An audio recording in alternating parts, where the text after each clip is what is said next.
జంతువుల ప్రవర్తనలో వివిధ రకాలు. మానవులు మరియు ఇతర జంతువులలో రకరకాల ప్రవర్తన రీతులను పరిశోధకులు అధ్యయనం చేసి వివరించారు. ఇప్పటి వరకు పరిశోధించిన ప్రవర్తన రీతులు ఏవంటే సహజాత ప్రవృత్తి, అనుసరణ, నిబంధన, అనుకరణ. ఈ ప్రవర్తన రీతులు ఏంటి? 4. అవి 1 సహజాత ప్రవృత్తి, 2 అనుసరణ, 3 నిబంధన, 4 అనుకరణ. సహజాత ప్రవృత్తి అంటే పుట్టుకతో వచ్చే ప్రవర్తనలను సహజాత ప్రవృత్తి లేదా సహజాత లక్షణాలు అంటారు.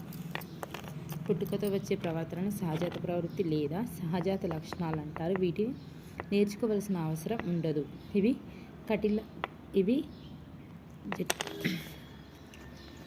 వీటిని నేర్చుకోవాల్సిన అవసరం ఉండదు. ఇవి జటిలమైనవిగా ఉంటాయి. సహజాత ప్రవృత్తి అంటే పుట్టుకతో వచ్చే ప్రవర్తనలను సహజాత ప్రవృత్తి అంటారు లేదా సహజాత లక్షణాలు అంటారు. వీటిని నేర్చుకోవాలి.